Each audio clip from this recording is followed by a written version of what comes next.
Employees మనం ఒకటా ఇద్దరా ముగ్గురా 1,12,000 మంది ఎంప్లాయీస్ తీసుకున్నప్పుడు ఒక అభిప్రాయ సేకరణ తీసుకోవాలి, ముందుకు వెళ్ళాలి. అని మీకు నచ్చిన జీవోలు విత్ 1 or 2 daysలో వస్తాయి.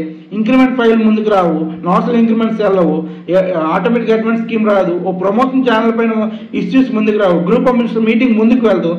కానీ మీకు ఏదైనా కావాలని మాత్రం విత్ ఇన్ ద 1 or 2 daysలో జీవో రిలీజ్ అయిపోవడం, రావడం, వెంటనే circulate to all the district collectors and MPDO ప్రతిదీ. ఇంకా మరి మాకు రావాల్సిన వాటిపైన ఎందుకు అంత దృష్టి పెట్టట్లేదు ఎవరు కూడా? సర్వీస్ మోటివ్, అవును, గ్రామ వార్డు సచివాలయం ఎంప్లాయ్ సర్వీస్ మోటివ్లోనే ఉన్నాము, చేస్తున్నాం కూడా. మోనతో సైక్లోన్ వచ్చినప్పుడు కూడా చేసాము. కానీ మేము ఎంత సర్వీస్ మోటివ్ చేసి రాత్రి పగలు తేడా లేకుంటే ఫ్యామిలీస్ దూరంగా ఉండి ఆ రైన్ కోట్లు స్వెటర్లు వేసుకున్న వెళ్తున్న టైంలో ఆ రోడ్లు కూడా సరిగా కనిపించడం, గుంతుందో ఏముందో తెలియక చెట్టు పడిపోకపోయినా మేము ముందుకెళ్ళి ఇవన్నీ చేస్తే అవార్డులు ఎవరికి ఇచ్చారు? అవార్డులు ఎవరికి ఇచ్చారంటున్నాను, మానిటరింగ్ ఆఫీసర్ ఎవరైతే మానిటరింగ్ చేస్తున్నారో వాళ్ళకి అవార్డులు ఇచ్చారు. గ్రౌండ్ లెవెల్లో ఎంప్లాయ్కి ఎందుకు అవార్డు ఇవ్వలేకపోయినారు? ఈచ్ డిపార్ట్మెంట్ ఒక వ్యక్తి చాలు. సర్వే డిపార్ట్మెంట్ ఒకరు, ఇంజనీరింగ్ ఒకరు, వెల్ఫేర్ ఒకరు, అగ్రికల్చర్, హార్టికల్చర్, 19 డిపార్ట్మెంట్, 19 మంది 19 అవార్డులు ఇస్తే చాలు కదా. ఆ డిపార్ట్మెంట్ మొత్తానికి అది వచ్చినట్లే కదా. మరి అది ఎందుకు ఆలోచన చేయట్లేదు ఎవరు కూడా? శాలరీలు కింద నెల ఇబ్బంది పడ్డాం, ఎందుకంటే మీకు తెలిసిందే లేదు, ఈఎంఐలు అనేవి 2వ తారీఖు కట్ అవుతాయి. ఏ బ్యాంక్ అయినా, ఎస్బీఐ కానీ ఇవన్నీ 2వ తారీఖు కట్ అవుతాయి. మనం 1 day లేట్గా పడిన కొద్దీ ఏమవుతుందంటే ఆటోమేటిక్గా అది కట్ అవ్వగానే ఆటోమేటిక్గా పెనాల్టీ కింద 295 మా సైడు, వాళ్ళ సైడ్ నుంచి 500 రూపాయలు ఎక్స్ట్రా పడుతుంది. అలాంటివి ఒక వ్యక్తికి ఒక ఈఎంఐకి ఉంటే 600 పడుతుంది, 3 ఈఎంఐ ఉంటే 1800. ఈ 1800 రూపాయలు ఎక్కడి నుంచి వస్తుంది? ఎవరు తప్పు? ఇది మా తప్పు కాదు కదా. ఇదే మాకు మేము గవర్నమెంట్ బ్యాంక్ చెప్పలేకపోతున్నాం. సార్ గవర్నమెంట్ శాలరీ లేట్గా వేశారు అందువల్ల సార్ వెనక్కి తీసుకున్నంటే సరే మీరు అనుకోవచ్చు, ఒక డే లేట్ అయితే ఇంత ఇబ్బంది పడిపోతారండి. చాలామంది ఇబ్బంది పడతారు. 30,000 రూపాయలు ఎప్పుడు పడుతుందా? పాల బిల్లు నుంచి పాల బిల్లు, కరెంటు, ప్రతిదీ కూడా 30,000 మీద బతుకున్న వాళ్ళు చాలామంది ఉన్నాము. 90% అయితే గ్రామ వార్డు సచివాలయ ఎంప్లాయీస్ ఇంత ఇబ్బందులు పడుతున్నా కూడా, ఇంత వ్యవస్థలో ఇంత చేస్తున్నా కూడా ఇంకా ఇంతమంది ఉద్యోగం చేయడానికి కారణం ఏంటంటే మిడిల్ క్లాస్. ఆ 30,000 వస్తే ఏదో సాధిస్తాము, ఆ 30,000 ద్వారాగా ఓ పక్క సేవింగ్స్, ఓ పక్క పిల్లల స్కూల్ ఫీజులు, ఓ పక్క ఇంట్లో వాళ్ళకి రేషను, ఓ పక్క మెడికల్ అసిస్టెన్స్, ఇవన్నీ కూడా 30,000లోనే మేము చూసుకుంటున్నారు చాలామంది. దాన్ని మీరు అవకాశంగా తీసుకోకూడదు. ఎంత అమౌంట్, ఎంత తక్కువ జీతంతో కూడా ఇంత సర్వీస్ చేస్తున్నారు, వీళ్ళకి మనం ఎందుకు మంచి చేయకూడదు అనేది చూడాలి. దయచేసి ఎమ్మెల్యేలు ఇప్పుడు సచివాలయం గెలిపి ఎవరూ లేదు యాక్షన్ తీసుకుని ఉంటారు కదా. దయచేసి 175 ఎమ్మెల్యేలు కూడా వీళ్ళు ఈ వ్యవస్థలో ఎంత తక్కువ జీతంతో ఎంత వర్క్ చేస్తున్నారు, వీళ్ళకి ఎందుకు కొత్తగా వీళ్ళకి ఎందుకు పే స్కేల్ పెంచకూడదు, వీళ్ళకి ఎందుకు ప్రమోషన్ ఛానల్ ఇవ్వకూడదు, వీళ్ళకి ఎందుకు బేసిక్ పే మార్పు చేయకూడదు అనేది ఎమ్మెల్యేలు మాట్లాడాలి. మేము ఓటర్సే అండి, దయచేసి అర్థం చేసుకోండి. గవర్నమెంట్ ఉద్యోగులు ఓటు వేస్తారు అందరికి కూడా. సో మాకు ఓట్స్ ఉన్నాయి, మాకు ఫ్యామిలీస్ ఉన్నాయి, మేము ముందుకు వెళ్ళగలం.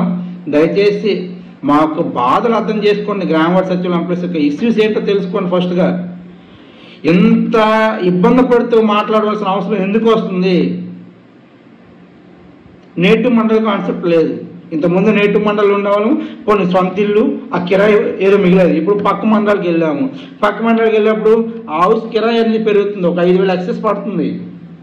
ఆ స్కూలు, ఇంటి పక్కన స్కూల్ ఉండేది ఇంతకుముందు, బై వాకో లేకపోతే బై బైక్ మీద తీసుకెళ్ళాను. ఇప్పుడు 25-30 కిలోమీటర్ స్కూల్కి అంటే ఒక పక్కాగా వెహికల్ పెట్టాలి, ఒక ఆటో సర్వీసో లేదా క్యాబ్ సర్వీసో ఏదో ఓ 10 మందితో పెట్టుకుని దానికి ఎక్స్ట్రా అమౌంట్ పడుతుంది. ఇవన్నీ ఎవరు వస్తున్నారు?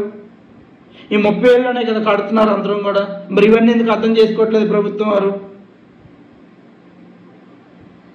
సర్వీస్ వస్తే చాలు, ఇంకేది తుఫాన్ వచ్చినా, సునామీ గట్రా రాలేదు కానీ సునామీ, తుఫాను, ఫ్లడ్స్, ఇంక ఏం జరిగినా కూడా గ్రామ వార్డు సచివాలయ ఎంప్లాయీస్. ఏ ప్రభుత్వ పథకానికైనా గ్రామ వార్డు సచివాలయ ఎంప్లాయీసే. ఏదైనా ఏ డిపార్ట్మెంట్కైనా ఏదైనా వర్క్ ఫ్లో అయిపోయినప్పుడు, ఏదైనా వర్క్ ఇబ్బంది పడినప్పుడు గ్రామ వార్డు సచివాలయ ఎంప్లాయీస్ ఉన్నారు, వాడుకోండి. ఓ పక్క ఇరిగేషన్ అవనాయండి, మైనారిటీస్ అవనాయండి, సబ్ రిజిస్టర్ ఆఫీస్ అవనాయండి, ఎవరైనా ఎనీ డిపార్ట్మెంట్ ఎవరికైనా వర్క్ ఫ్లో ఆగింది, ఈ స్ట్రెంత్ లేదు, మాకు స్ట్రెంత్ అక్కడ వర్క్ ఆగిందంటే గ్రామ వార్డు సచివాలయం ఎంప్లాయీస్ ఉన్నారు, వాళ్ళు ఆడుకోండి. అరే మేము దేనికి? సర్వీస్ మోటివే. ఇంక మాకు ఎదుగుదల లేదు, మాకేం ఉండదా?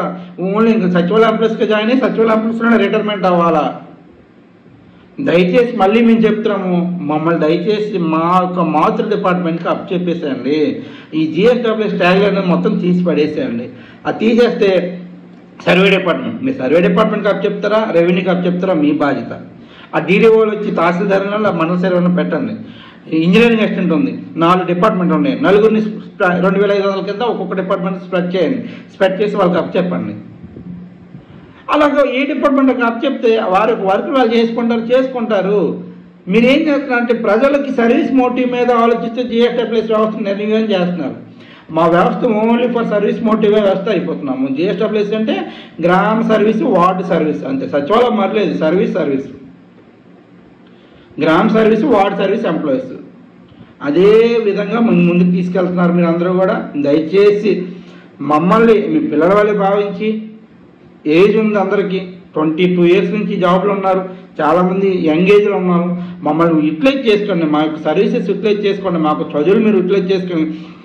ప్రపంచం ఆర్టిఫిషియల్ ఇంటెలిజెన్స్ మీద ముందుకు వెళ్తున్న తరుణంలో మీరు రాత్రిక వ్యవస్థలో వెనక్కి తీసుకెళ్ళి మమ్మల్ని ఆ వ్యవస్థలో మరి పడేయకుండా ఈ ఆర్టిఫిషియల్ ఇంటెలిజెన్స్ మీద మరి బేస్ చేసుకుని మమ్మల్ని ముందుకు తీసుకెళ్ళి మరింత పురోగతి సాధిద్దాం. 2047 విజన్ అన్నారు, ఆ విజన్ తగ్గట్టుగా మమ్మల్ని వర్క్ చేయించండి. ఆ విజన్ తగ్గట్టుగా మమ్మల్ని మీరు మోటివేట్ చేసి తీసుకెళ్ళాలి. కానీ మీరు ఎలా అంటే వెనక్కి తగ్గిస్తున్నారు తప్ప ముందుకు తీసుకెళ్ళట్లేదు. నిజంగా చెప్తున్నాను, చాలామంది ఏదో ఉద్యోగం చేస్తున్నారంటే చేస్తున్నారు అంతే.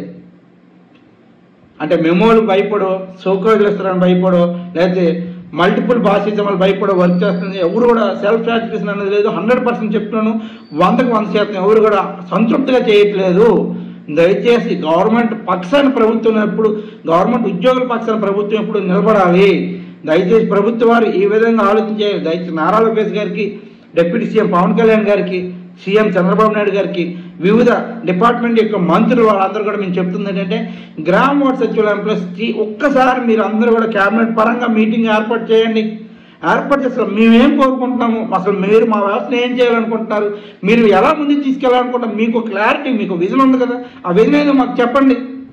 ఈ విజన్ ద్వారాగా మేము ముందుకు తీసుకెళ్ళాలనుకుంటున్నాము, మీ వ్యవస్థను ఈ విధంగా మేము ముందుకు తీసుకెళ్తాము, మీ వ్యవస్థకి ఈ విధంగా రూపకల్పన చేస్తాము. పేరు మారుస్తారా, మార్చండి. పేరు ఏముందండి, ఏం పేరు పెట్టుకుని మీ ఇష్టం. అది మా బతుకులు మారాలి, మేము మారాలి, మా పే స్కేల్ మారాలి, మా వ్యవస్థ మారాలి, మేము చేస్తున్న వెట్టి చాకరీ మారాలి. పేరుకి ఏముందండి, విజన్ కాకపోతే ఏది పెట్టినా కూడా ఒప్పుకుంటాం, దాన్ని మేము కాదనట్లేదు, దాన్ని మేము అడ్డు చెప్పడం కూడా సరిపోము. మా పే స్కేల్ మార్చండి, బేసిక్ పే మార్చండి, మా వే ఆఫ్ లైఫ్ మార్చండి, వే ఆఫ్ స్టైలింగ్ మార్చండి, మనం చేసే సర్వీస్ మోటివ్ మార్చండి. ఇవన్నీ చేయాలని కదా ఎప్పుడు మేము ప్రశ్నిస్తాము. దయచేసి ఈ విధంగా ప్రభుత్వం ఆలోచించేయండి. ఈ విధంగా మాత్రం ఆలోచించేసి మీరు గ్రూప్ మంత్రులందరితో ఒకే ఒకసారి ఇప్పటివరకు ఏ ప్రభుత్వం కూడా గ్రామ సచివాలయం అందరితో మీటింగ్ పెట్టలేదు. ఏదో ఒక మంత్రి గారు వస్తారు, పెడతారు, వెళ్ళిపోతున్నారు. అలా కాదు, వ్యవస్థ అండి 1,20,000 మంది అండి. రేపు మేమే భవిష్యత్తు, ఈ వ్యవస్థ మొత్తానికి మేమే అయ్యిస్తున్నాం. ఇప్పుడు మేమందరం భవిష్యత్తు రేపు స్టేట్ మొత్తానికి. మమ్మల్ని మీరు వాడుకోండి, మా వ్యవస్థను మీరు మార్చండి, మా యొక్క సర్వీసెస్ తీసుకోండి. ఎంటెక్ బీటెక్ చదువుకున్న ఉన్నాం అందరం కూడా, మమ్మల్ని అందరూ మీరు మా యొక్క సర్వీసెస్ తీసుకుని మీరు ముందుకు తీసుకెళ్ళండి. ఈ ప్రక్రియలో భాగంగా మీరు ఏ వర్క్ చెప్పినా మేము చేయడానికి సిద్ధంగా ఉన్నాం. ఒక భరోసా కల్పించాలి. రేపు ఎవరైనా గ్రామ సచివ ఉద్యోగంలో జాయిన్ అవ్వాలంటే అరే అది మంచి జాబు, అందులో జాయిన్ అయితే మన వ్యవస్థ మనం బాగుపడతాం, మన ఫ్యామిలీ బాగుపడుతుంది అని చెప్పి చేయాలి. దానికి తగ్గట్టుగా నిర్ణయాలు తీసుకుంటారని మనస్ఫూర్తిగా కోరుకుంటూ అందరికీ సెలవు తీసుకుంటాం. థ్యాంక్ యూ ఎవరి.